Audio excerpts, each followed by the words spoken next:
Okay, we're rolling. And I don't know if you got a few things over on the right, but we may lose a little bit, but I probably know what's there, can read it to you. So if any of you were at HomebrewCon last year in Providence, I did a talk called 7 Hops, and it was a semi-disaster, at least in my view. It wasn't as educational because the idea was we would enter with I gave people a list of like 40 hops and let them pick the 7, and that really wasn't a good idea. So tonight I'm picking the 7. Perfect. And just try and use those as a way to look at what's new in hops, what's old in hops. I don't know.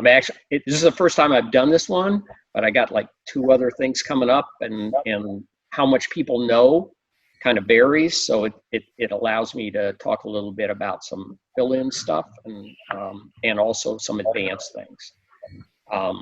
So basically what we'll do in the next however long it takes is you can see the 7 hops we're going to talk about, which are Saaz, BB1, which is not some new exotic experimental hop, Hercules, which is a German alpha hop, and then Cascade, Bravo, Citra, and Sriracha Ace. And then real quickly,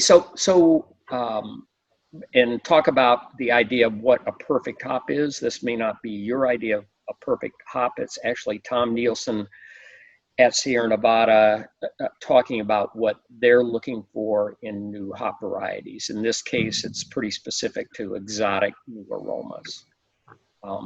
So first of all, so now I'm the host. So generally people want to go thumbs up to let Zach in, because I have to admit him, and I just did. So I hope nobody dislikes him. Hi, Zach.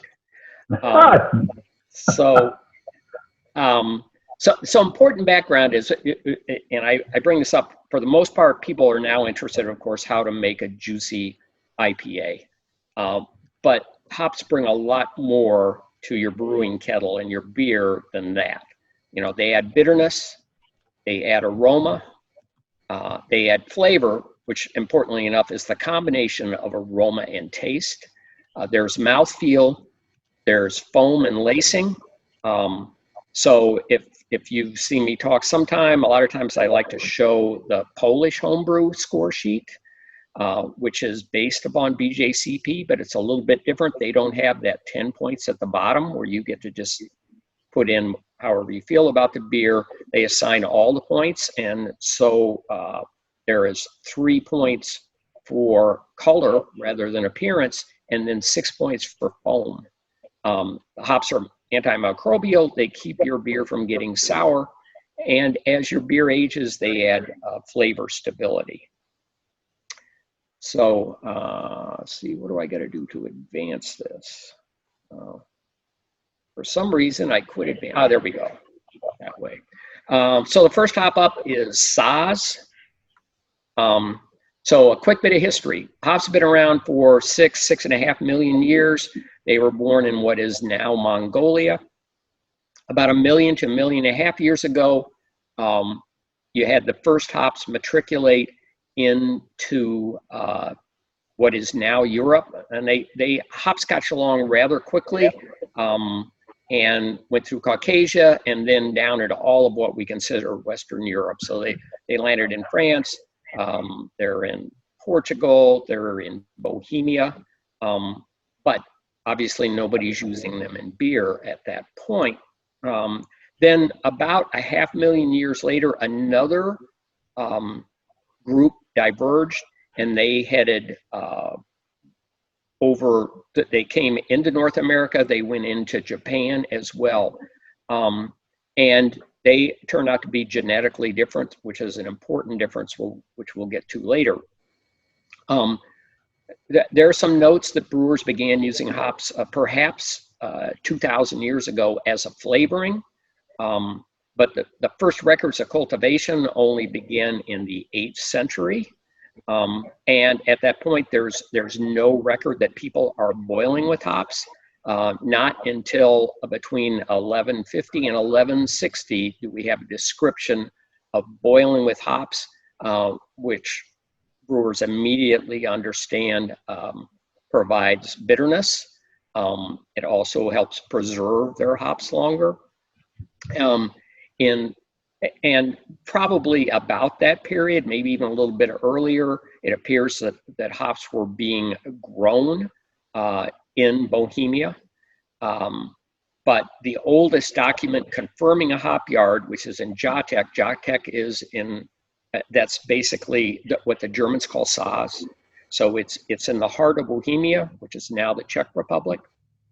And in 1363, and this is of course under the control of the Germans at the time, they're growing that in Bohemia and Moravia, and the Emperor Charles IV, he forbade the export of hop cuttings, and violators were to be executed if they were caught trying to haul the hops out.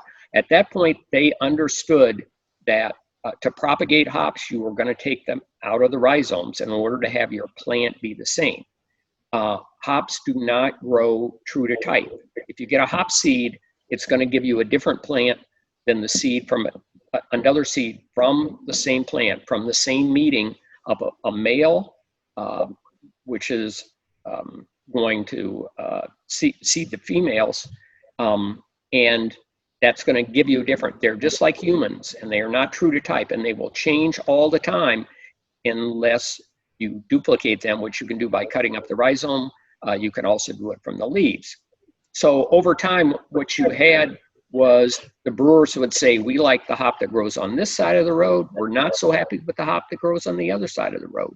And they would root those out, and that's how they would propagate and spread the hops. How far back the Saz hop goes is hard to say. Some of their origins may not be that far back, but it's not till 1850 that a particular hop was identified from a farmer, and it's called a Sem hop. And that becomes what all Saz hops have been bred from since then. So this is the midst of the town of Žatec, and this is the town square. That's their city hall, and that's a small hop yard right in the town square. And that indicates how important they think hops are to them. That's the region. It's still the region. The processing plant is just outside of this town, for instance. So from those Saz hops, original Saz hops, we have others which we just refer to as Sazer types now, and that includes Spalter, Tettnanger, Lublin in Poland. They are all genetically the same, but they all will smell and taste different in your beers because of the terroir. You know, there's different. Obviously, they grow at different latitudes, which changes the day length. They get different amounts of rain, different amounts of sunlight. In Tettnang, for instance, they get more rain, they get more sunshine than in Spalt or Saz. They also grow their hops to 8 meters rather than the others, or growing their hops to 7 meters. And if you've ever seen hops growing in the United States, say if you've been to Oregon or Yakima, they're strung to only 18 feet. So those differences result in hops that have different characteristics, and that's what's listed here. So hop Saz will be spicy, have that real woody note, some cedar wood maybe. All of them are somewhat woody, but the Spalt has more of that tonka bean, and there's more nuttiness and a little breadiness in the Tettnanger, and some people get a light berry note as well.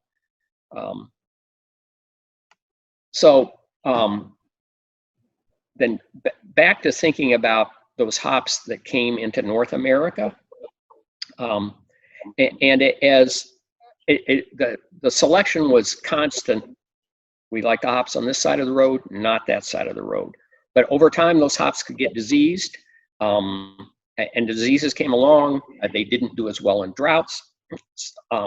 So some years you would wipe out the entire hop crop, which required that brewers offer to buy a lot more hops than they needed, because they were subsidizing from one season to the next, because you could have a zero crop some year. So that's about the time they decided we can begin to breed for hops that grow better. And the most prominent breeding program, and historically you could argue it's the most important one ever, was at Y College in the Kent region, which is just south of London. And E.S. Salmon was the breeder there. And he got the idea that he wanted to bring some of these hops from North America, because by the early 19th century, British brewers were using American hops in their beer, not for the aroma. They hated the aroma. They didn't like anything about it, but they would use it for bittering because it had better keeping power. You could use less of it because, as it turns out, it had higher alpha. They weren't measuring alpha at the time.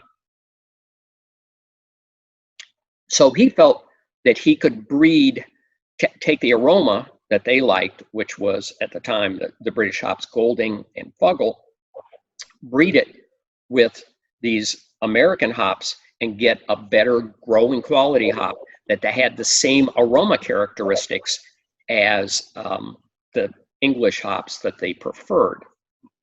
And he originally, in the early 20th century, brought some hops from New Mexico over, and those remain part of the breeding programs. But the key hop was one that came from Manitoba in Canada, coming over in 1916. He planted it in the field. It's called BB1 because throughout one row would be A, B, C, D, E, F through Z, and then another would be actually A, B, B, and so on. And one of those rows was B, B, and position was 1. So we planted this hop in that row and just let it sit. It was propagated by male hops from the UK, likely a Golding or a Fuggle. So Golding or Fuggle is undoubtedly the father. The mother is BB1. And he puts those in the field, those baby, plants some of the seeds, begins to see which ones survive, how they do. Because the first thing you do the first year when you're breeding hops is try and kill about 90% of them. You subject them to all the disease you can hit them with, because you want to see what stands up, what doesn't stand up. Anton Lutz is the hop breeder in Germany. And as he said, you need to be a mass murderer. I'm not sure that any German should ever say you need to be a mass murderer, but that's the story he told me. Coming out of BB1 is, as I said, was Brewer's Gold. It's actually not released so throughout the 1920s, British brewers would try that. And they say it was fine to use in the boil. We don't like it in the dry hop because we don't like some of the aroma in there. We don't like the character from that aroma. And there are two parts of the character, not to spoil the story going ahead. And that's the amount of geranium, which gives them a geranium character and a fruitiness that they did not particularly like. And then it was a matter of the thiols. And those are, they would say it smells like ribes. But thiols, when they interact with the yeast, give you something altogether different that we'll talk about. But Brewer's Gold comes out of that in 1934. The British never really took to it, but American farmers like growing it because they got more yield, and they could sell it primarily as a bittering hop, and they actually sold it back to Europe as much as they did in the United States. And this is one of two hops to come out of that, actually, or more than that, but another one, because you can use Brewer's Gold now. Another one was Bouillon. So this is not real easy to see, and unfortunately I don't have a pointer. At the top you'll see Wild Manitoba BB1. A little over on the left, you'll see Q43, which is Bouillon, and C9A, all those refer to their placement in the field, which was Brewer's Gold. And you can see going down there, for instance, that Northern Brewer is an offspring of Brewer's Gold, And if you keep swinging on down there and go clear down to the bottom on the left, and you'll see Y target there. And what Y target, and later on, again, not to spoil the story, you're going to see that Brewer's Gold is a parent of Citra. Citra is now the most grown hop cherished for its aroma in the world. It's going to be a little hard to judge this year. They put in about, actually, I might have that number right here, and I might not. What did we go to Citra this year? We are now up to 11,201 acres of Citra, but that's not all going to be a good producing Citra. And this is a tangent, I do this. That, as you know, this year, farmers committed to what they were going to put in the field. And then they've looked at COVID-19 and brewery production and realized demand for hops may not be as much. So those acres are planted, but when they strung the hops, so they put the strings in the field, they did not they reduced their strings by about 20%, certainly in new hops. So the yield won't be quite as good, but there's every chance that there will be more Citra this year than Saaz. But you look at Y target there, so we'll go to our next hop, which is Hercules. And Hercules is a hop which is a perfect hop for an offspring of Brewer's Gold or BB1 because it's a high alpha hop. It is, the Germans now produce more hops for their alpha than the United States. For a long time, the United States, that combination, what you know is CTZ, which is Columbus, Tomahawk, and Zeus. Again, they're genetically identical, so a lot of times they're just merged together, and that is a combination that brewers use. It's turned into extract and then used for alpha, and that's what they do with Hercules as well. Well, Hercules, you can see this is a German breeding sheet, and if you look at this, you can see that Hercules there at the top, 95194, is a cross between Hallertau Taurus and a German hop, 93,940, however, I guess that might be a 1.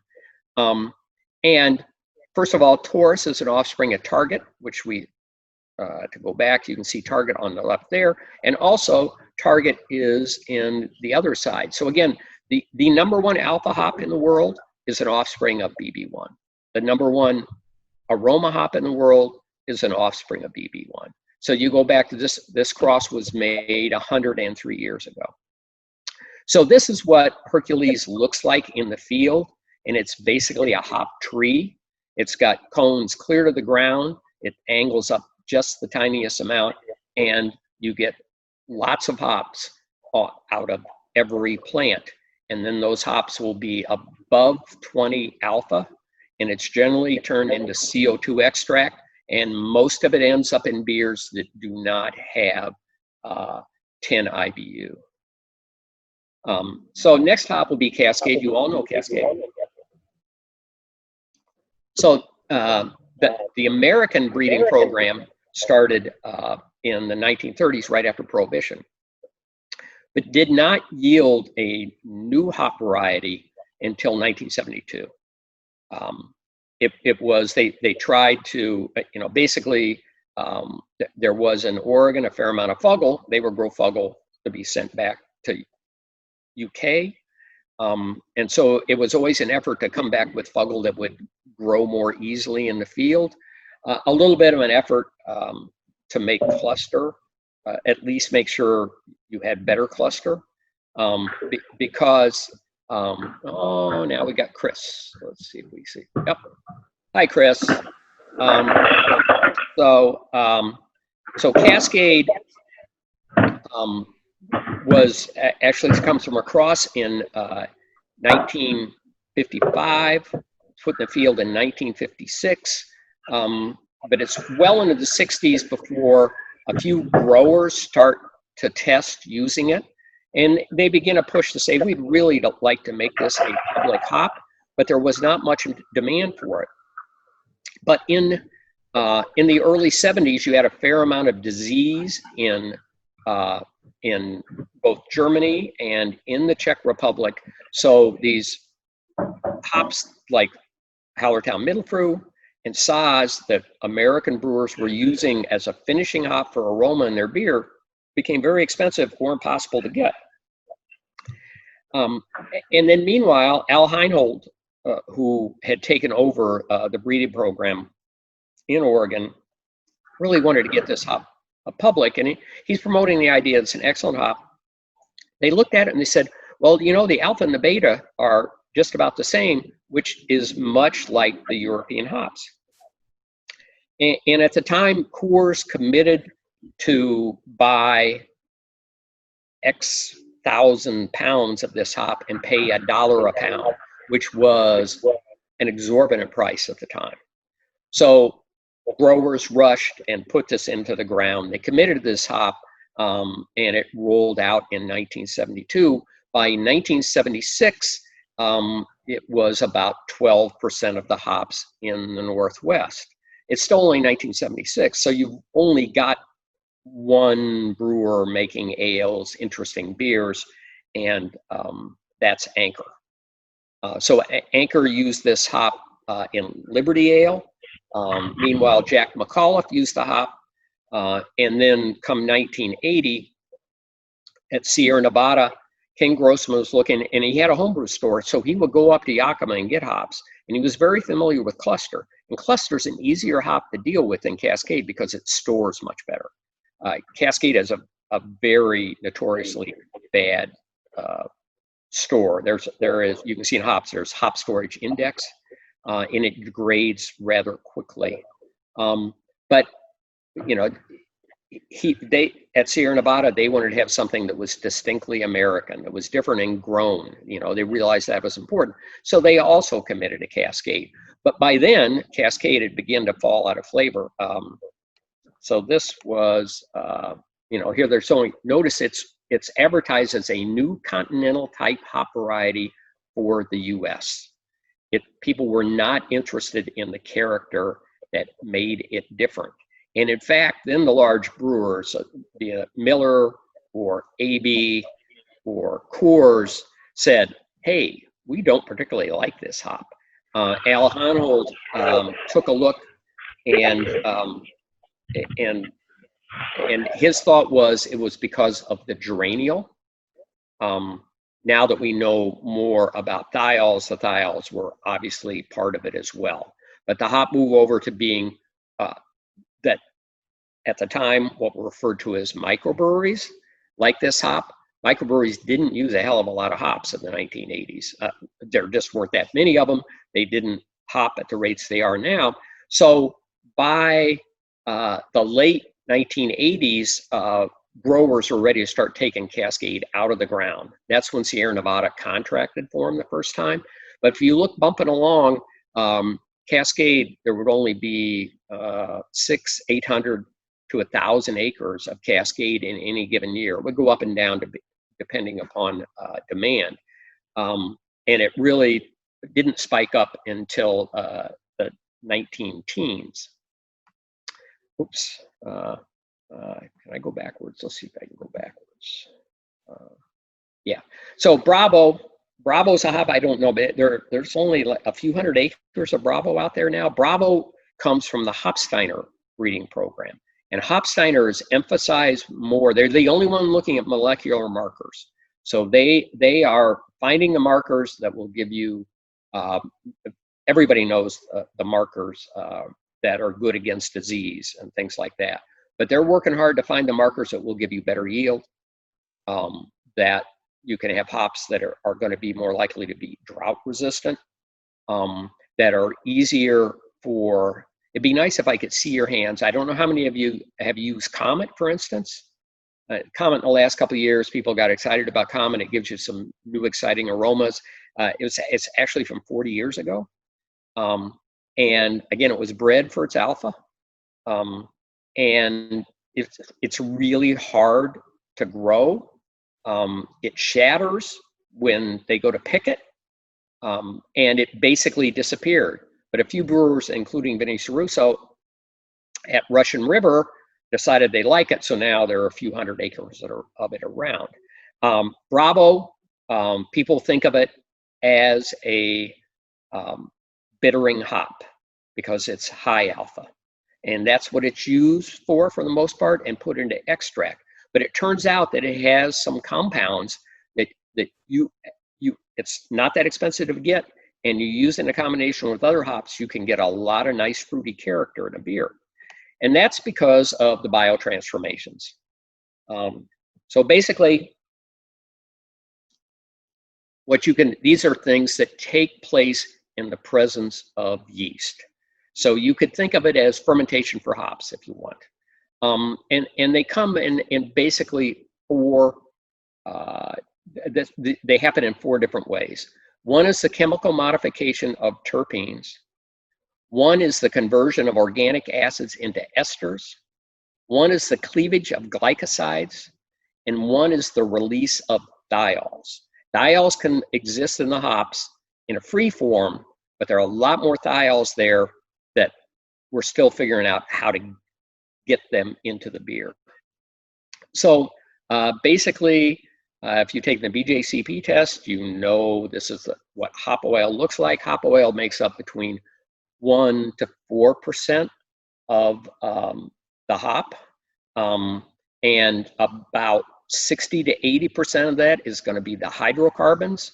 So when you get a spec and says, this is what I have in my hops, some of the stuff we'll look at, we'll say, you've got myrcene, and you got caryophyllene, and you got farnesene. Well, those are not going to end up in your beer. They will if you dry hop, but they are easily boiled off. At a much lower amount, what we'll get in there are the oxygenated compounds, and that's where you get your terpene alcohols. And aroma and flavor come from the terpene alcohols and the sesquiterpene, which are the terpenes in a slightly different form. So that's where you get like the umulenol. And then also a certain amount of the alcohols, the epoxides, the ketones, and the esters.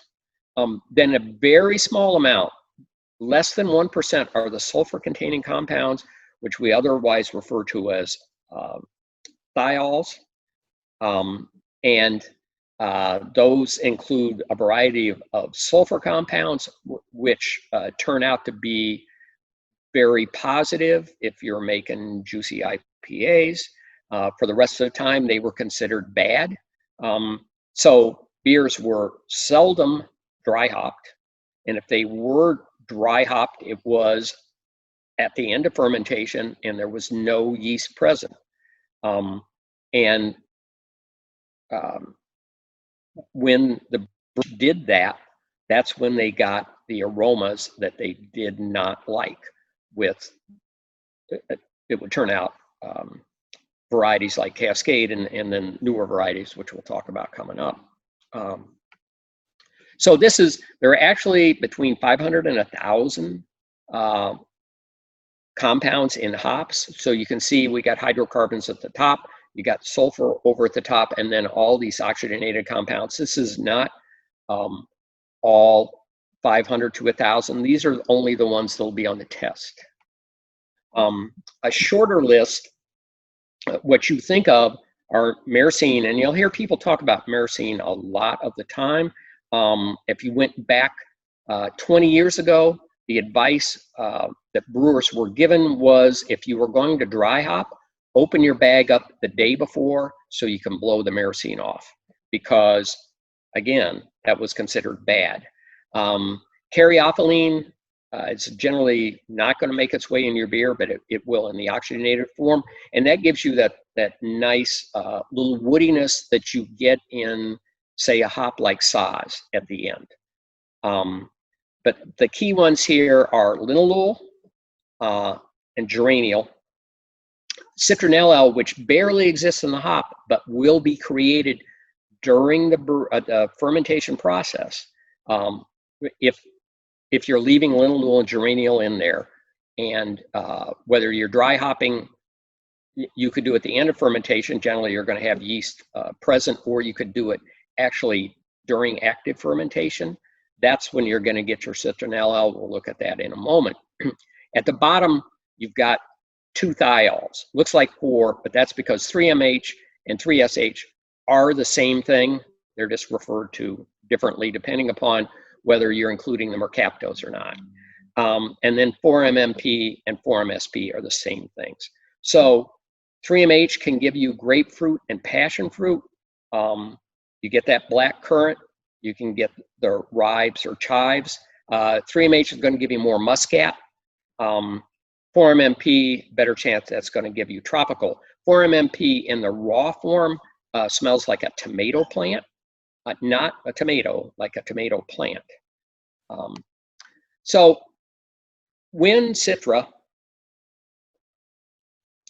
was released in 2008, researchers at Sapporo in Japan looked at the oil makeup and they said, we see these same compounds in a lot of plants. For instance, and they were looking specifically at the linalool and the geraniol, lavender, basil, coriander. These not to be plugging another of my books, but I go into much more detail of this in Brewing Local, because that's if you want to use plants like this, what you're going to get out of them. So they took a look at that and they said, what happens if we substitute, instead of brewing a beer with Citra, we brew a beer with coriander? And they did this, and they got some lime and citrus character with the coriander when they dry hopped with it. They gave it to a taste panel, and they found it was very similar, except of course for the distracting coriander, other coriander flavors that come with it. And what you can see during the brewing process is, so at the top, that's beer with coriander. At the bottom are 3 different beers with Citra. One's an all malt beer. The other 2 are low malt beers. That's for tax purposes in Japan. And you see that at the beginning, you don't have any citronella. 3 days into fermentation, you have it, and it continues even through storage and into the beer. You have the creation of this citronella. So this is biotransformation at work. And this is a really simple chart of what's going on, because you can see geraniol can be converted into citronella. The linalool may be and geraniol also may be turned into linalool as well. Nerol, which I think we showed you at the beginning there, contributes to linalool. So what's happening so it's not to confuse things. So if you had geranyl acetate, that would be over on that left side, and that's turned into geraniol. So what's going on in that process is, because you look at the end beer and you still got geraniol and linalool, and you're going, they were converted into something else. So that's the process that goes on during biotransformation. And you could just look at it another way and think, okay, if I put these compounds in with yeast, I get another compound. That's the simple approach. That's why you want to have yeast present when you are dry hopping. So another biotransformation, like I said, is the conversion of organic acids into esters. So during hop storage, the branched chain fatty acids, they increase as hops as they age, and you got a breakdown of the hop acid side chains. Yeast can convert these into esters. That includes one called 2-methylbutyl isobutyrate, and that is perceived as fruity green apple, apricot, like grape and melon. So much of what's going on during this process, of course, is a synergy of different compounds. So you're getting citronella that gives you one type of fruitiness. You've got these other esters being created. Then yeast can further turn the 2-methylbutyl isobutyrate, which has a threshold of 73 parts per billion in beer, which is much higher than geraniol, for instance, it can be transformed into just ethyl isobutyrate, and that is perceived at a much lower level. So there's this whole kind of, yeast is doing a lot of magic during this process. So, you know, they've also at Sapporo, they've suggested that the branched chain fatty acids, such as isovaleric acid in particular, they enhance the flavors of the monoterpene alcohols. In other words, they enhance the linalool, they enhance the geraniol. And they only need to be at threshold levels. So basically, synergy becomes really hard to measure. But this is the process that's going on when you allow it to happen. So a third biotransformation is the cleaving of glycosides. And the first research in the cleaving of glycosides actually takes place at Miller Brewing, because as you probably know, meaning they add something like hops at 3 different periods. They are adding 3 hops, but they are all advanced hop products. There are no pellets involved. There are no leaves involved. Everything is, and when you take CO2 extract, you are eliminating all the cellulose, all the leaf matter in the hop. And it turns out that's where the glycosides exist. They no longer, they were missing what they thought was that crisp little fruity note that you get. And quite honestly, if you want to do a blind tasting and put Miller Lite up against Bud Light, then you will understand that Miller Lite has some hops in it because it has this different character. So basically, what the glycosides are, you've got kyber components, leaves the aglycone, and that frees up that little bit of fruitiness. That's what Miller called kettle hop flavor or crisper. And Pat Ting, who was the scientist who had all these patents, said that people usually cannot describe a hoppy flavor. They associate hop flavor with hop oil content, but that is not what they're tasting in this case. And this hydrolysis continues to take place actually in your mouth. So you get that finishing off because you're hydrolysizing, like I said, in your mouth. If you are creating a giant hoppy, immense IPA, you're going to obliterate these flavors. So you're not really going to be concerned about this aroma. It's the subtler part. But if you're looking to make a nice Pilsner, then you need this character, which means you know that these can exist. You don't need to be dry hopping. This is your late flavor addition. So the researchers at Sapporo, continuing to look on their theory that when you have an excess of linalool and geraniol, you create the citronelle L, and you get this really nice citra going on tropical flavor. And they began to look at hop varieties that would give them that. And what they discovered is basically those varieties from Europe, which are the landrace varieties, which are genetically different, don't give you geraniol. Bred American hops do. So you can see citras, and so this research, they were focusing on Bravo, which is a great hop to use. You can see that it's got lots of geraniol. You can see there are 2 cascades in the middle there. One has more geraniol than the other. This goes back to what we talked about before, the terroir, where it's grown makes a big difference. Chinook has a lot of geraniol. Citra, lots of linalool, lots of geraniol. You can look at Nugget, which is over towards the right. It's almost all linalool, very little geraniol. They presented this chart and research at a conference, unfortunately, that took place literally when For the Love of Hops was being printed, because I would like to include this information. And since then, when I go to talk to homebrewers, I would suggest, hey, you know, citrus expensive, or you can't get it. Mosaic didn't come out till 2012. That if you were to dry hop with a combination of Nugget and Chinook, you might be pleasantly surprised by what you get. And people will come back and say, hey, I really got this fruity flavor. It is not a substitute for Citra, but it is somewhat tropical.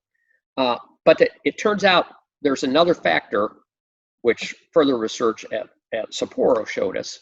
But first of all, so I will email this PDF where you can get it, and it'll give you a list of, these are some of the hops that are high in geraniol. And then we've got more hops that have a fair amount of geraniol but aren't as high as the others.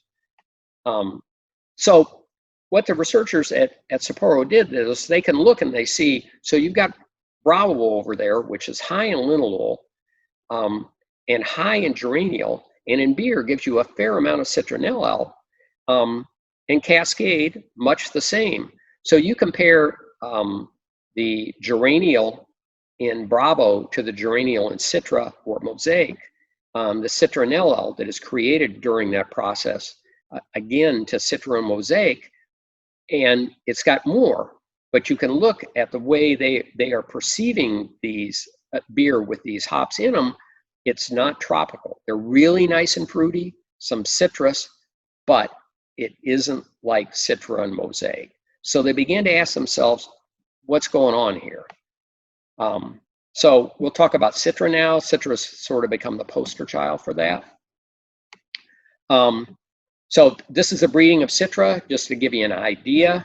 It was across, so Tettnang US is not, Tettnang US is really fungal. That's a whole nother story, which goes basically that Anheuser-Busch wanted a new hop variety and to get growers which acted like fungal, but they knew that the growers would resist growing fungal because it was tough to grow. So they brought on a hop and they said, here's this US Tettnanger, which is supposed to be a cross with Swiss Tettnanger. But that's really fungal. And then 63105 is an American stud male hop. And as you can see, it is 3/4 Brewer's Gold. You took one of the males off that. It was crossed with Hallertau Mittelfrüh, which is a classic landrace hop. Then 2 offspring from the Mittelfrüh and that cross, a brother and a sister, they were crossed, and you get Citra in 1992, although it was not released to the public till 2008, because it was paid for by large brewing companies who did not particularly like it. In the early aughts, Miller owned this hop. They could have never let it out to the public, but they had no use for it. But you can see down there, it's 19% Brewer's Gold. In that, and then there's also 3% unknown, so that's undoubtedly American Wild. But what they discovered that is in Citra are these polyfunctional thiols. And the ones they started looking at were 4-MMP, which is also called 4-MSP, 3-MH, and 3-MHA. And the reason for this was pretty simple. There's almost no lab in the world that can measure these. It's a really hard process. There's one in France, and they specialize in wine. So they were looking at the same things that winemakers did, specifically winemakers down under, and these compounds exist in Sauvignon Blanc, and they are key to getting the character in Sauvignon Blanc. And it turns out that Citra has a lot of 4-MMP, so that kind of made sense. 3-MH is a lot harder to find, and then 3-MHA is a product of 3-MH. So you can see that these are in very small amounts within the hops, but you need them to perceive them. Also, you don't need much in the beer. So over on the left, you can see the linalool. In a lower alcohol beer, you're going to perceive linalool at 83 parts per billion. You're going to perceive geraniol at 141 parts per billion. Over on the right, you've got 4-mercapto-4-methyl. That's 4-MMP. It's the one next to the cap. And that is perceived at 6 parts per trillion. That is the same as a pinhead in an Olympic-sized swimming pool. A little bit goes a long ways, but it's hard to measure. So what the researchers at Sapporo did, these are not hops in beer, these are isolating the compounds. So they got 4-MSP because they call 4-MP 4-MSP. And you go a little bit tropical. Then they got LGC, which is their linalool geraniol citronellal mix, way citrus, fair amount of fruity. You put those compounds all together and bingo, you got tropical. So adding the thiols when they are free into the beer and so if it's a free compound like the 4-MMP, it doesn't need the presence of yeast.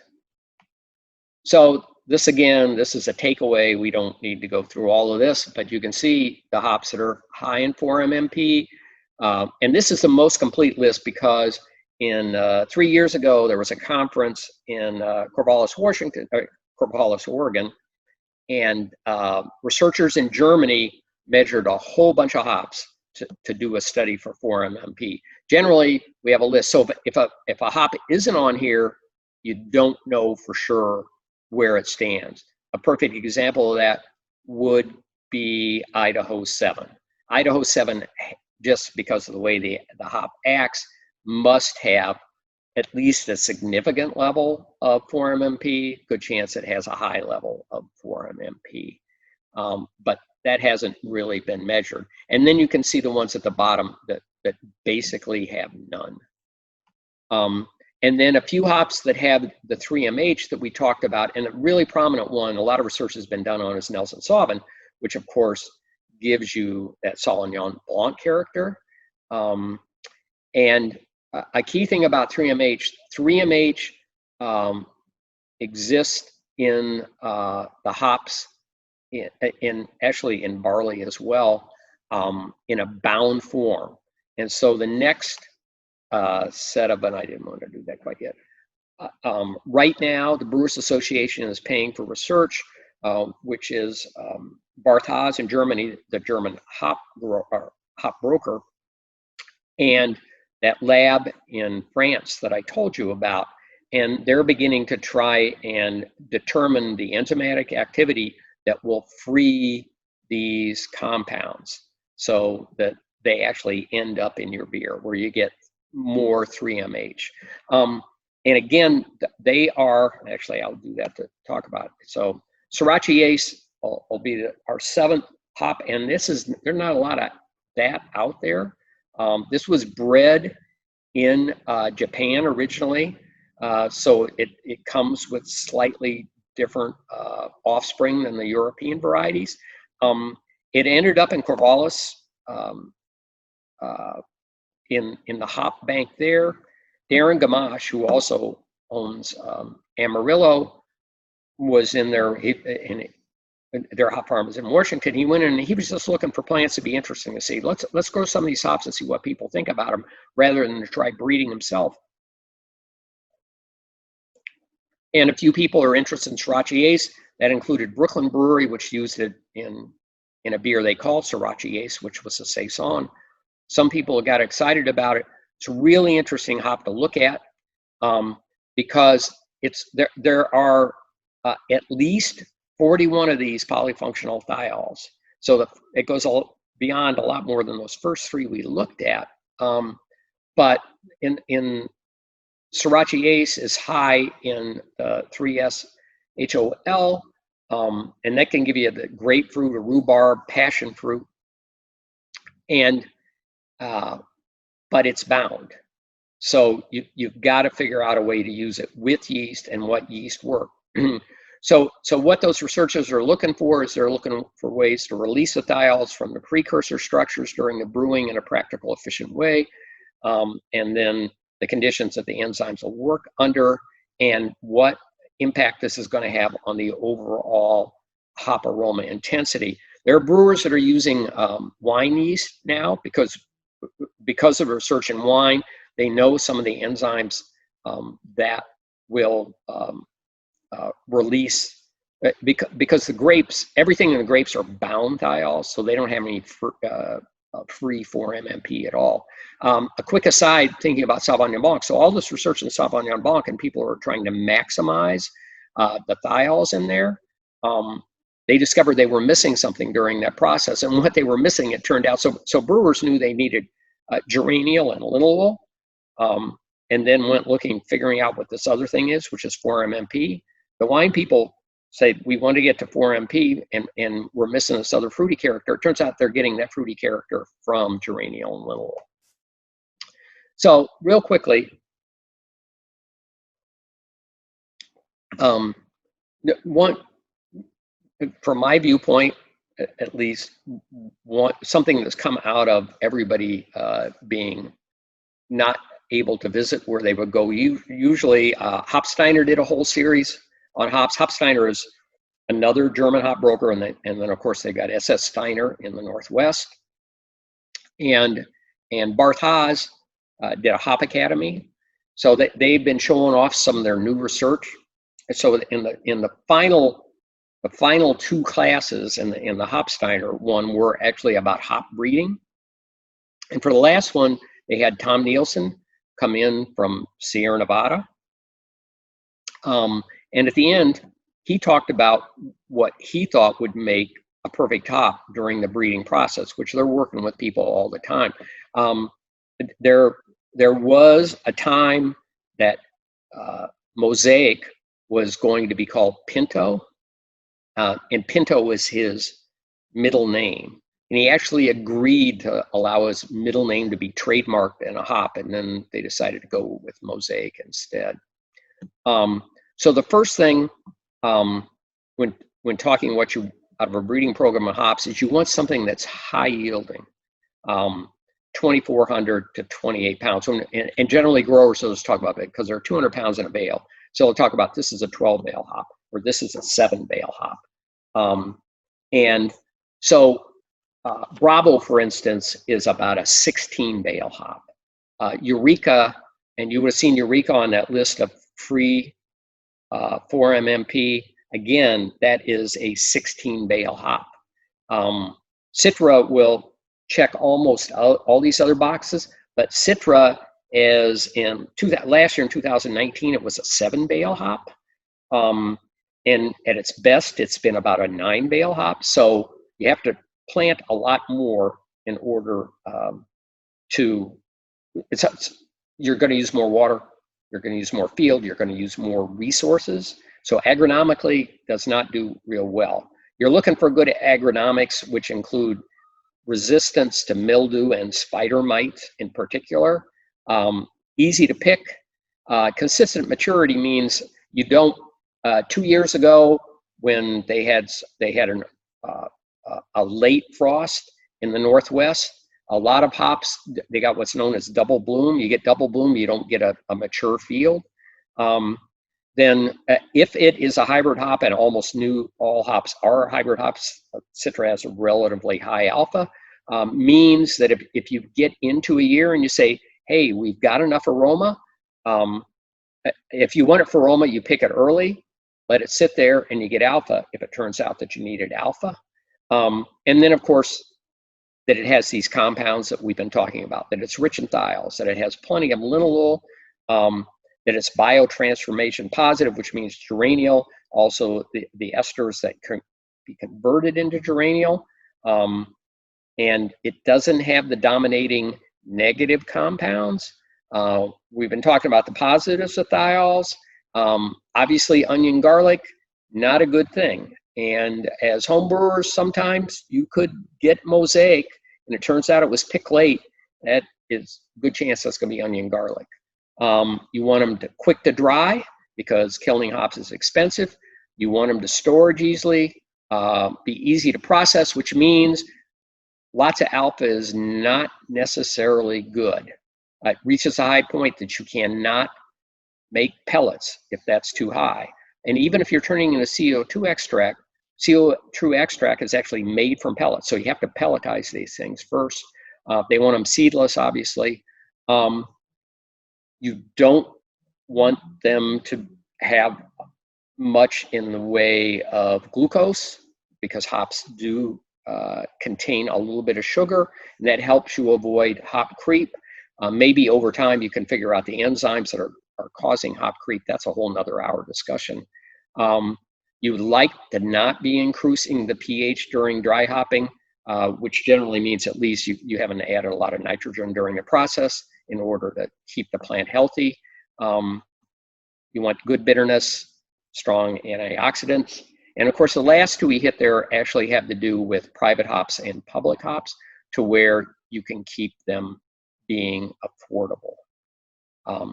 So I'm happy to chat about more things. I'll tell you, so once a month, I do an email newsletter.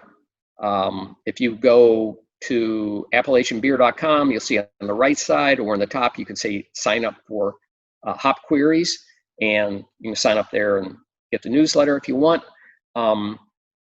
Brewerspublications.com, if you want to buy a book, they'll sell it. You put in Stan 10, and I think you get like 10% off. And I don't think they figured out how to make the software work perfectly. So if there's any Brewers Publication book that you want to get 10% off, I believe that works there as well. And if you haven't bought Lars Garshol's Farmhouse book, this is an opportunity to do that. It's a great book, and you're going to be talking about it for a long time. Okay, that's what I know. So I don't know if you guys got questions. Everybody wants to come back online here.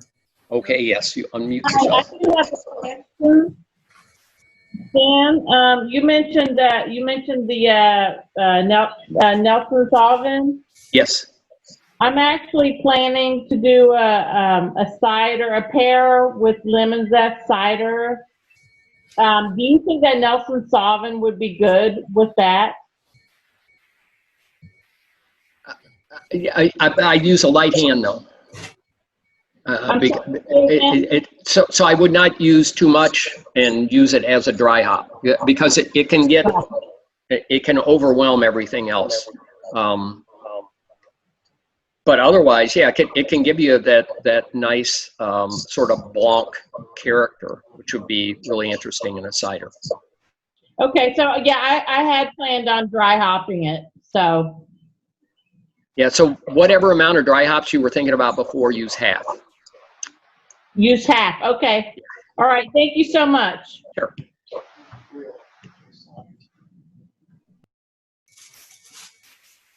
Anything else? Stan, I was just wondering.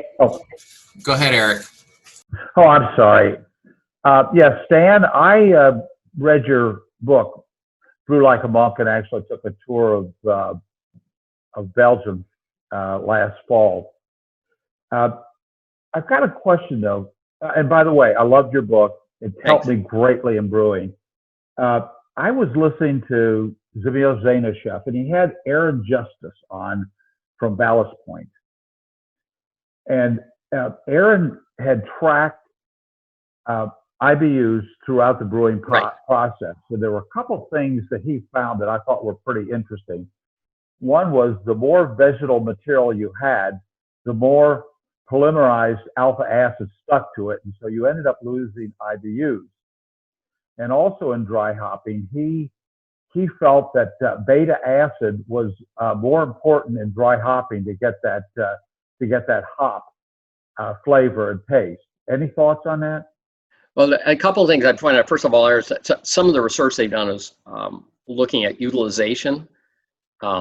Totally changes the way you think about utilization. Everything that you thought took place in, say, 20, 25 minutes is taking 5 to 10.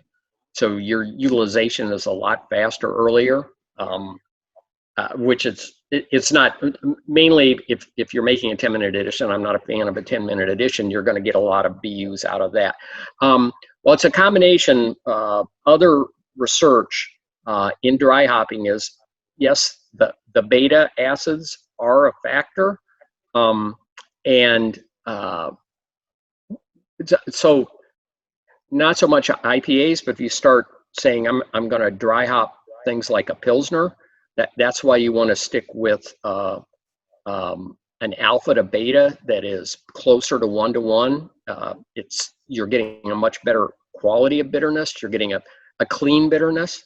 But the other factor is the humulinones, which are so and generally you're getting those with pellets. You're not going to get those with flowers, and they again, so that's they provide bitterness at about 2/3 the level of iso alpha acids, but they do not need to be isomerized. They're water soluble. So you let them sit in that beer for say 5 days, you're going to get 2/3 the bitterness, but you're adding a lot of mass there. So that mass you're adding in the dry hopping is going to drag some of the iso, which you get that same thing when you're talking about the vegetal material. So the vegetal material is actually dragging iso out, and it's replaced with the beta acids and the humulinones. And because they're water soluble, even on your tongue, it'll give you a smoother bitterness. So that's what's happened with these beers that are super heavily dry hopped. As long as you don't go too far in the process. You go too far in the process, so a pound per barrel, which is 3.8 grams per liter, will raise the pH 0.2, and in turn, that's going to raise the perception of bitterness. So that's the other thing. So there's a whole balance there, figuring out what you have in terms of bittering acids. And because then you've also still got actual alpha acids in there when you dry hop heavily, and those are perceived at about 1/10 the level of bitterness. I didn't answer your question at all, did I? Other than the same. No, yeah, no, actually you do. I do an APA, and the only hops I add is during the whirlpool, Right. and then I dry hop everything. Right. And it's got a hell of a great taste.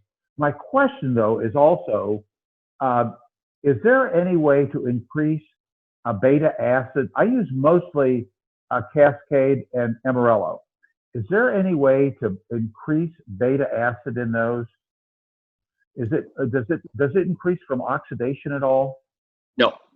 So you're in the quality of them will change with oxidation, but you're not going to get any more beta acids. You have to pick a hop that has more beta acids. I mean, on a scale basis, and I'd have to look and see. You're going to get maybe more of that with a hop like Hieronymus, but I really don't remember what I was thinking about.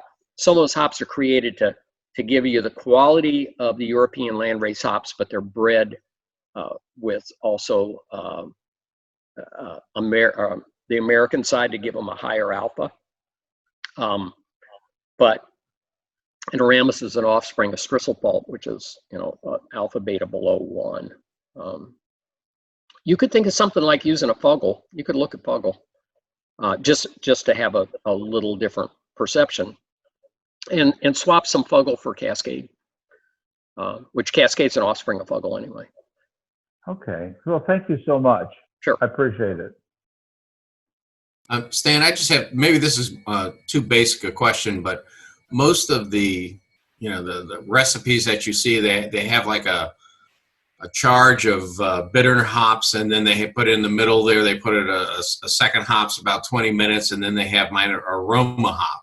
And I'm just wondering, have you done any looking at first wort hopping versus the 60-minute, starting once it boils, and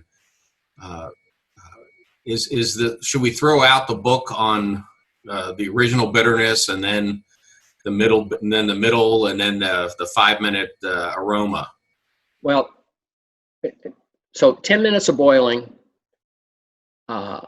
eliminates half of your oxygenated compounds. So you lose half your linalool, half your geraniol with that 10-minute so-called flavor addition. I'm certainly not a fan of that. I like in making beer, not necessarily thinking about IPAs. Quite honestly, I can buy so many good IPAs. I see no reason to make them anymore. 20 years ago, you had to make it. You know, if you wanted to get one the way you wanted it, you had to do it. And that's, other than messing around to see what new hop varieties, that's the only reason it sort of interests me. So they're more, you know, saisons, pilsners, and stuff like that. And I really like first wort hopping. Oregon State has done the studies, and it shows that it's no different than that first bitterness charge. And actually, you are going to raise your bitterness a little bit because you boil it longer. You're going to get more bitterness. But I like first wort hopping right at the beginning. It solves a lot of problems with boilovers and stuff like that. So whatever amount of bitterness you want to have there, but then I go to either knockout or hop stand. So anything between, I don't particularly see the value, but you do want to think about somebody else is in the waiting room.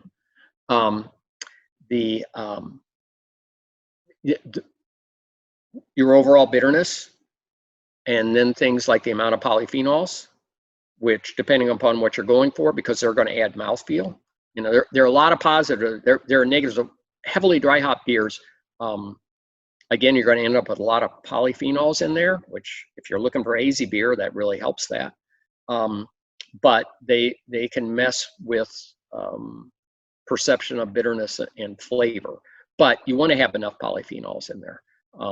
So you got to think, am I going to do that with that first edition? Am I going to do it at knockout? Am I going to do it during the dry hopping? But otherwise, those recipes, and they're, you know, at some point we started having this 3-edition thing, but you look back in the 19th century, the classic way of making those beers, they weren't necessarily doing that then.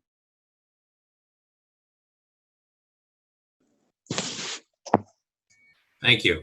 Sure. So Stan, you had mentioned earlier that Citra was something that Miller had been sitting on for quite some time. Are there other things that are out there that are proprietary that, you know, maybe they're, you know, available to more brewers as they sort of open up, or are they kind of keeping things close to the chest, or are they just not in the business? Well, they of aren't developing now. Hops The breeding programs, you know, which are Citra and Mosaic, Sabro, all come out of the hop breeding company, and then Hopsteiner does their line of ones. But as far as I know, there might be, Sam Adams might have some. There might have been a time that because it's expensive to develop these hops. So actually, Citra, those first crosses for Citra, it was a large brewing company that's Gene Probasco was at Haas, and Haas developed that to begin with. Well, they came to him and said, you know, they did the breeding, and they selected about 50 plants out of that, and they did trials with them and things like that, and decided they just didn't find anything they liked. And there was one plant, and that's the Citra. He thought this is pretty good, and he set it over on the side on the hill. And that first brewing company was almost Shirley Bass. Then another brewing company, and I don't know who that was, came to him with basically the same thing. And he had already started and gave them some other hop varieties that included Citra. And again, they were not particularly interested. So about 2000, 2002, somewhere in there, he was headed to a convention with Pat Ting, who is the hop scientist at Miller. And Pat said, you know, we're looking for a hop that has, you know, a little bit of orange and tropical character to it. And Gene says, I have just the thing. So they start brewing with it and at their pilot brewing, and Pat Ting also likes double IPA. So they brewed a double IPA, and they realized it was called Ting's Wild IPA. And there was a lot of debate internally, do we want this hop? And they never could pull the trigger. And then meanwhile, HBC, and by then it was a partnership between Haas and the breeding arm of Yakima Chief. And they began to put that in brewers' hands. That included Widmer and Deschutes and Sierra Nevada, and they all agreed to pitch in money and grow the hop at least a 5-acre lot. Widmer won in 2008. They won a medal, won the gold medal at World Beer Cup in a pale ale with that hop, and at that point they gave it a name and began growing it at a much larger scale.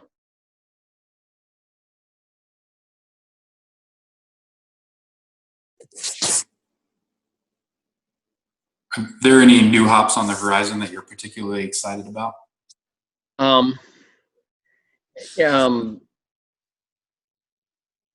Hopsteiner has some stuff. I haven't had a chance to rubber smell them or anything. I just looked at the description because they did these presentations. But that it looks like they have a couple more unique things out there. They just, and now it's called Sultana. They've had some naming problems. So if you used Denali before, then you can use Sultana, and they got Lotus. Those are their two newer hops. The new hop out of Oregon, Strata, is I think a great blending hop. Not super on its own, works well with like Amarillo and with Citra. Then out of the hop breeding company, it'll be interesting to see. I would have guessed that they were going to introduce the hop at the Craft Brewers Conference this year, but of course there was no Craft Brewers Conference. So Yakima Chief, and if you go to their Yakima Chief, whatever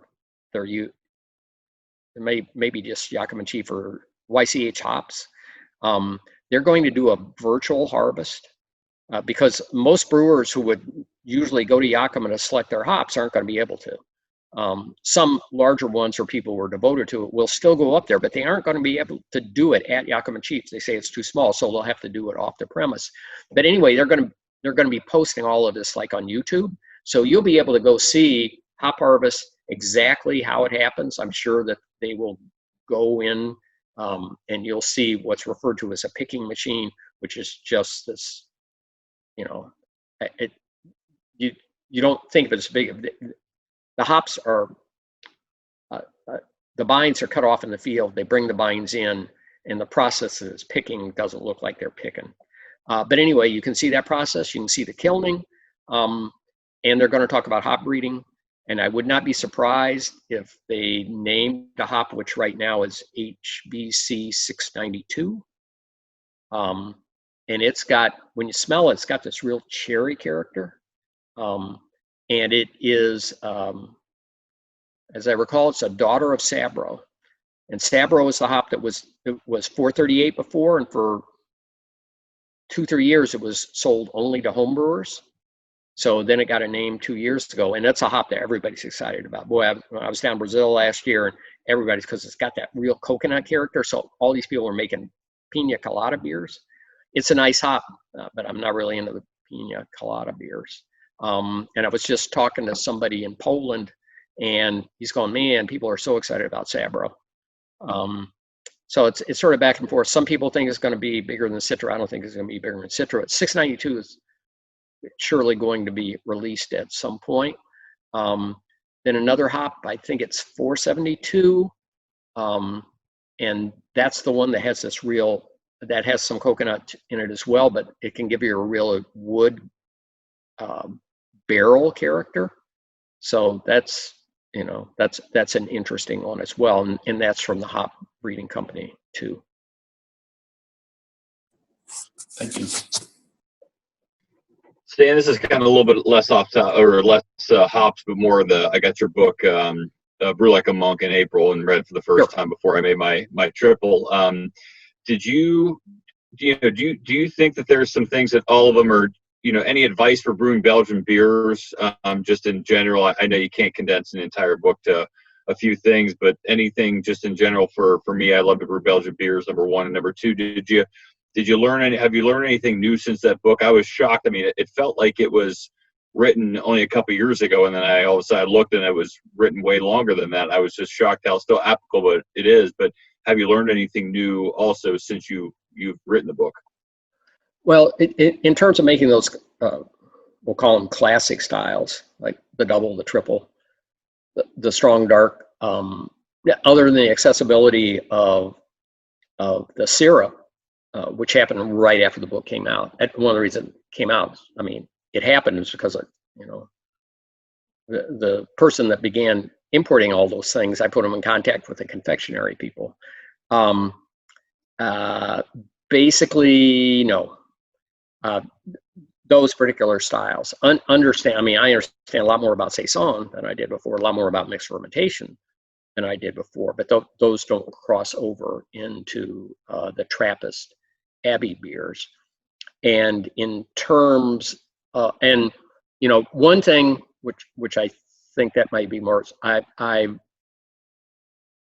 believe, either I've said it a lot of times or it's in the book, I should go back and read it, is even though I would give you those silly low pitching rates that the Trappists use, I'm generally not a fan of underpitching. I think 1 mil per mill is a great way to go.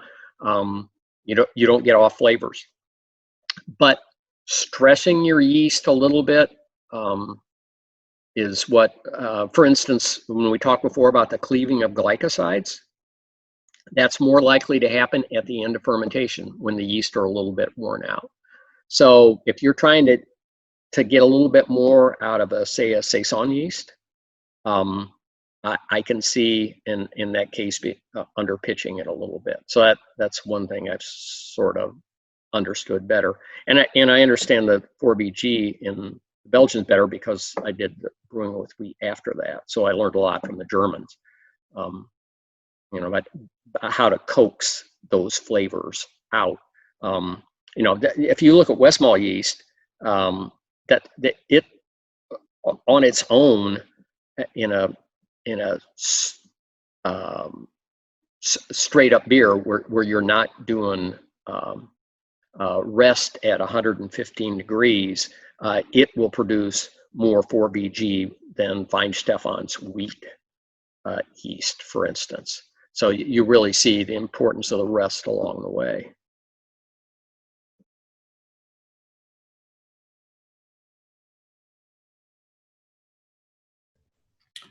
Hey, Anything Stan. else? This is Rick. It says I'm Annalise, but I'm really Rick.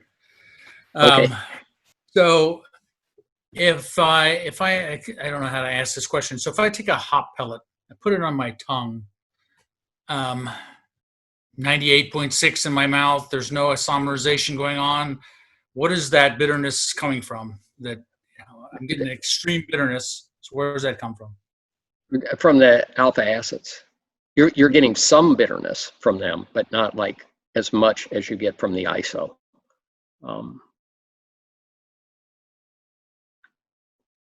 Yeah. So I think it'd be the alpha. You really shouldn't get not the beta, not the polyphenols. So it's just the alpha acids, and that little bit. And if it's, again, if it is depending upon the age of the hop, then you're going to get some of the bitterness from the humulinones as well, which are the oxidized alpha acids.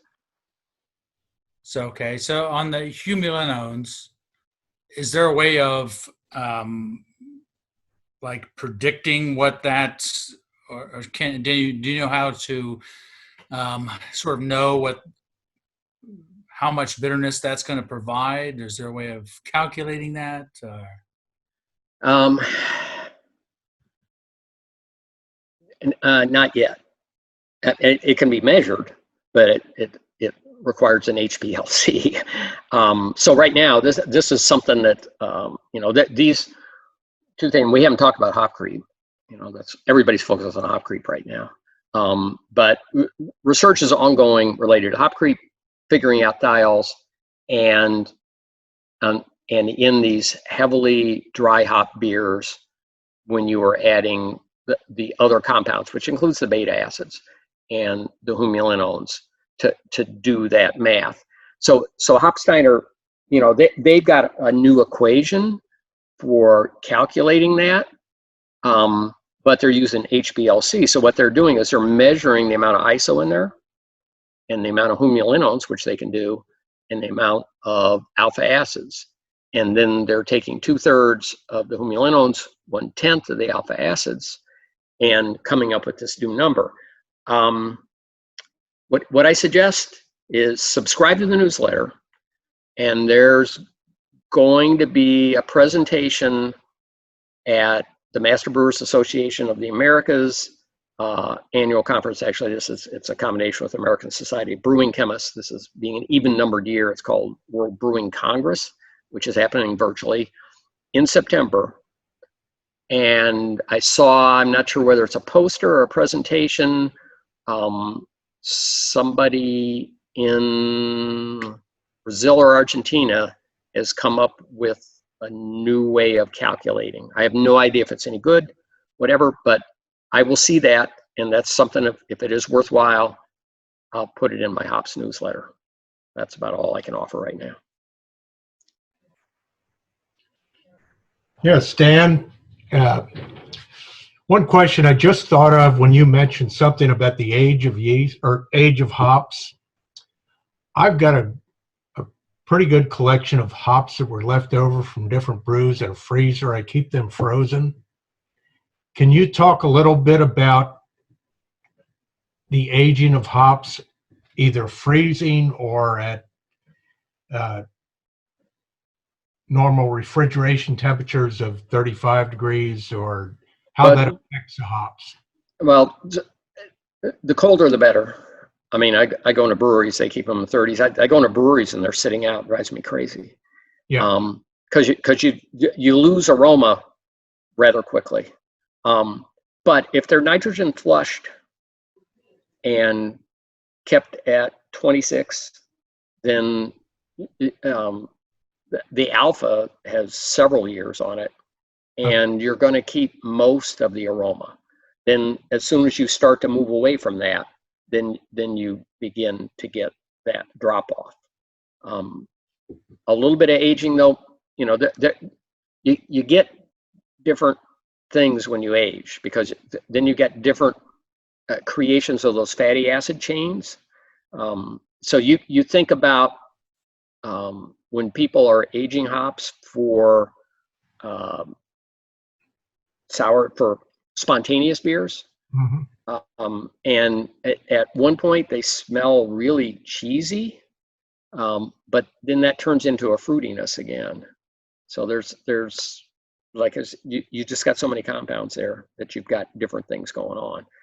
But you know, from a home brewing standpoint, if you can package them and then put them back in the freezer, that's the way to go. And also think about trying and plan your brewing so you don't have as much left over. All right, thank you. Sure.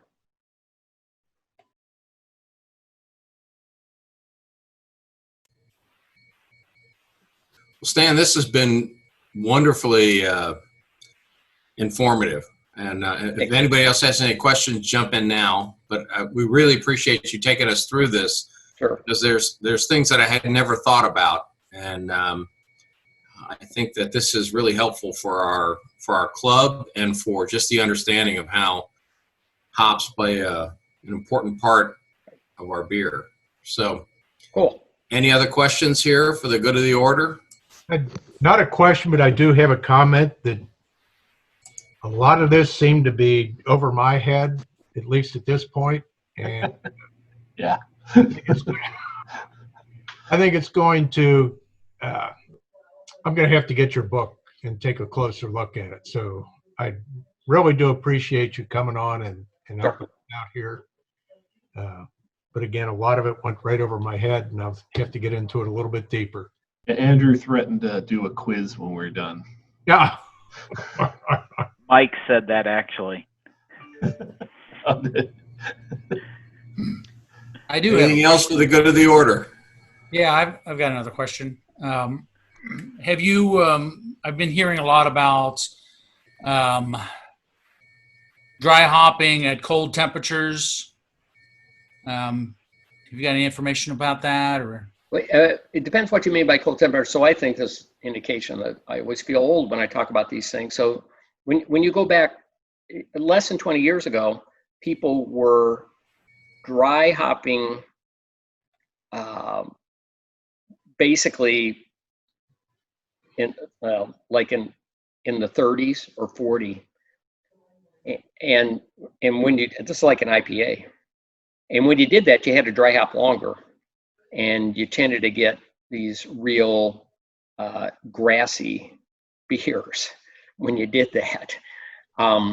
And so then I was just looking at a presentation that Matt Brindleson did like in 2006 or so, and like he's surveying, and many brewers are doing this, and he's going, no, we dry hop at fermentation temperature. So thinking about 68 or so, and it made it faster, and you got more fruity character in your beer, and so people began doing it at that temperature.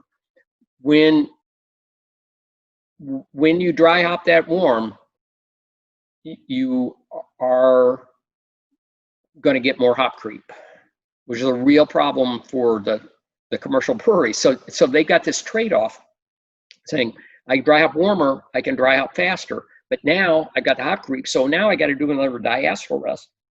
So you're going from a beer that you thought was going to take 10 or 12 days is now becoming a 16 or 18 day beer. And at a commercial level, to give you an idea, so Creature Comforts in Athens, Georgia, Tropicalia was 70% of their sales. Now it's like 65%.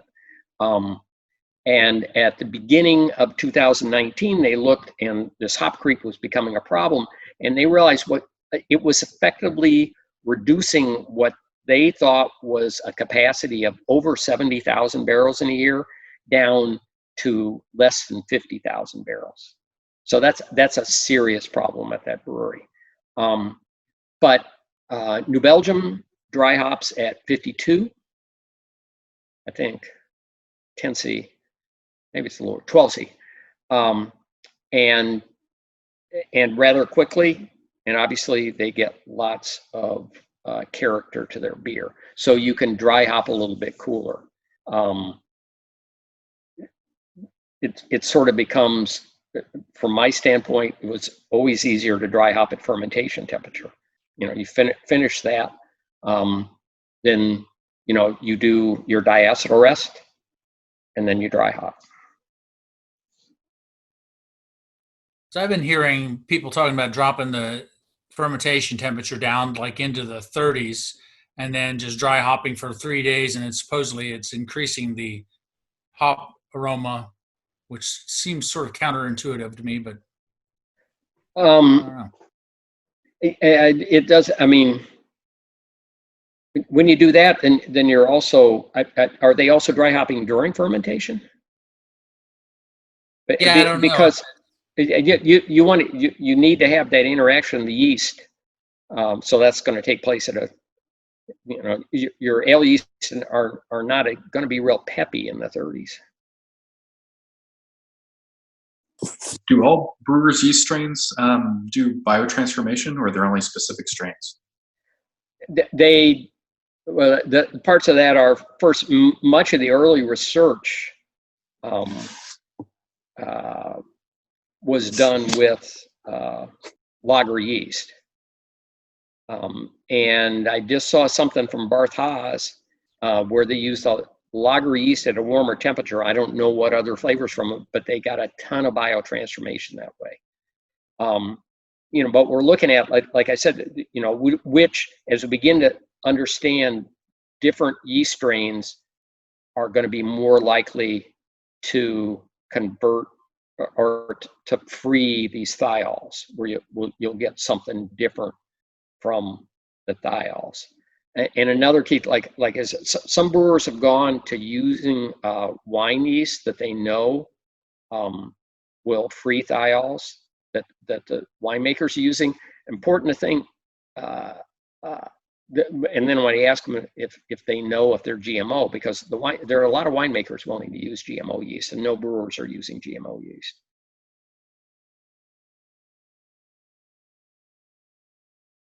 Another question. So I remember hearing or reading something, it might have been from you, about kilning temperatures of hops, doing some experimentation on whether that increased the oil content. Has there been any progress with that, or is that, have you know Well, anything about that? so what's happened, it used to be most hops were kilned at 145 to 150. Now, generally, they're at about 130. Simcoe is going to be at 130. I think Citra's at 130. So that's another theory why hop creep has suddenly become much more of a problem. Part of it is just because people dry hop with these crazy amounts, much high, 4 to 8 times higher than it was before. But the other thought is when it was kilned at a higher temperature, then that was denaturing the enzymes in the hops that are causing this problem with dry hopping. So now, Loftus Farms, for instance, Patrick Smith has been experimenting with what he calls flash kilning, which is he's heating them up to higher amount and then dropping it back down. And Russian River, and he's done this with Citra. So Russian River now does, I forget what it's called, they do a single hop Citra beer with these hops, and it may have the word high or whatever in it. And then also Vinny Caruso is, because they're big enough now, he can do an entire floor. So he's done Pliny the Elder at 145 and at 130. And I've had those beers side by side, and to me, the one with 130 is more aromatic, and apparently it has higher oils. But you go 6 days after bottling, the one at 145 is almost exactly the same. So it's hard to say what's going on there. Yes, lower kilning temperatures are producing more overall oil, but the amount of oil is not what's important. It's the content of the oil that matters. So that'll be another level that needs to be explored. We're still very much at the beginning of this process. You think about that chart that I showed you from 2012, that the graph from Sapporo, the bar chart. That's 8 years ago, and hops have been around for 6 million years. So time frame wise, we're very much at the beginning.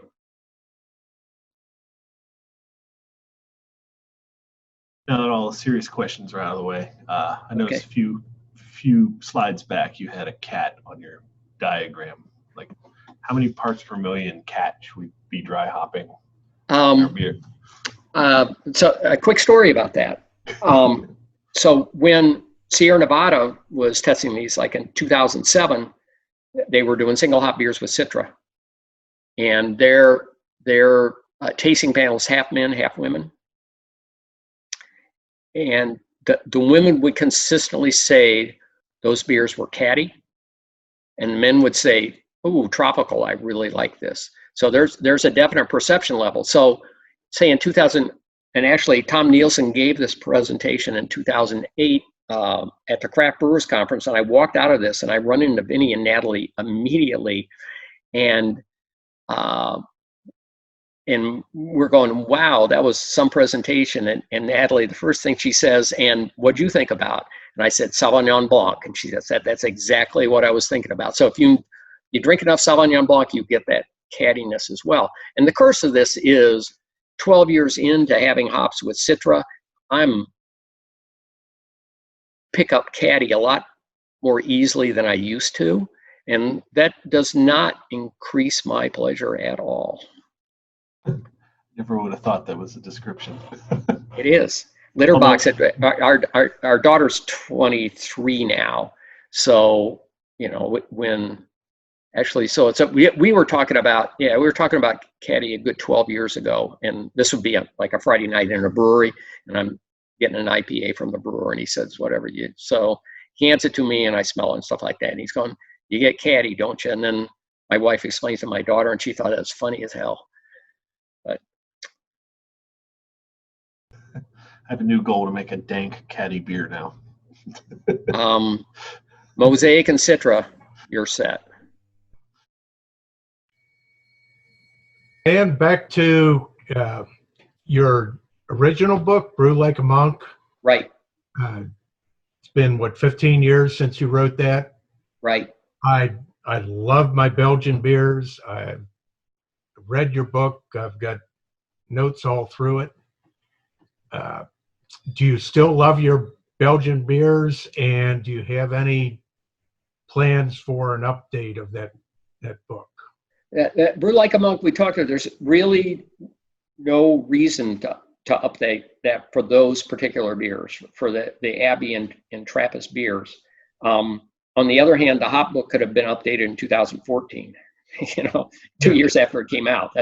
And eventually we'll sort something out, whether it's just a supplement that talks about new research and then all these new varieties, and the fact that we can provide a lot more data on those varieties than we could before. That's the one that drives me crazy. That I love the new information. I like doing that newsletter once a month, but like I said, there's a lot new out there. All right, thank you. Sure. Can you give us a plug for brewing local? What all is involved there? And so brewing local is a combination. The first part, it talks about the history part. Looks at beers that originated in North America. So you've got cream ale and steam beers and things like that. It's more the history of those.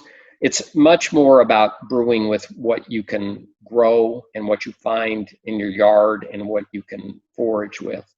And a little bit of information on, how to collect yeast in the wild, those sorts of things. So there's, and you're closer to it. Scratch Brewing in Southern Illinois is the perfect example of a brewery who does that. They're out in the woods. They grew it, so it's got mushrooms, recipes for beers with beets. Even though I'm not a beets fan, I don't know how I know there are 3 beet beers in the recipes. I have no idea why that happened. What I did is I talked to brewers and I say, I'd like to get a recipe from you. What would you like to give me? And people kept giving me beet recipes. So it's things you might want to explore.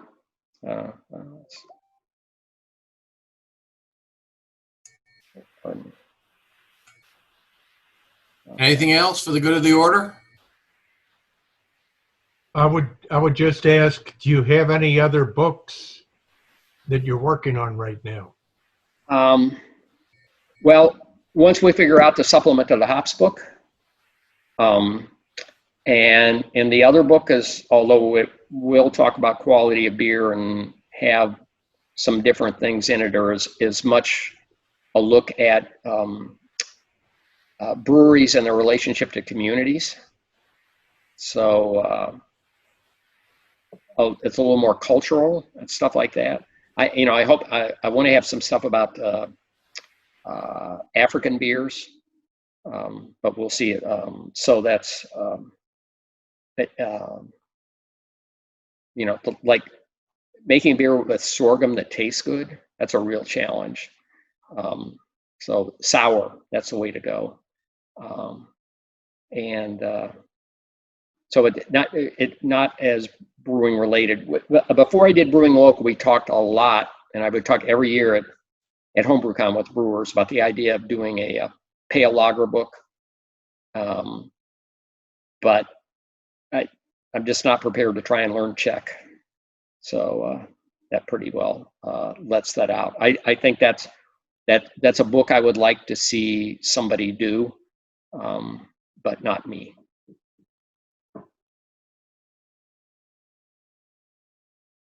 Yeah, a few years ago, I actually downsized almost all my books in my house. I sold most of my books, but I actually donated my Brew Like a Monk book to the Hamilton County Library. So if anybody ever wants to try before you buy, I'm sure the Cincinnati Public Library has a copy floating around somewhere. I'm always happy to see the books in the library.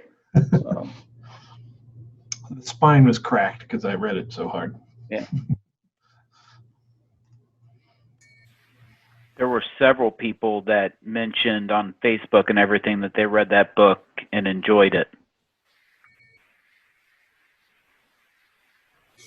Yeah, I'm totally stunned, and it was an accident that I ended up doing it. So, and that led to doing the other books after that. I didn't expect that it would be as popular as it turned out to be. All right. Well, thank you, Stan. Thank Sure. you, Andrew, for setting this up. Anybody else have any further comments or questions? I would just ask if Stan had any closing comments that he would like to make. I don't. Feel free. You've got my email address on there. Feel free to email me questions. And I hope there comes a time I can see you live and you can buy me a beer. I Yes. guarantee that. Okay, so I'm going to hit stop share, and I look forward to seeing you. Like I said, seeing you guys down the road. Thank you. very Thank you, much. Stan. There we are.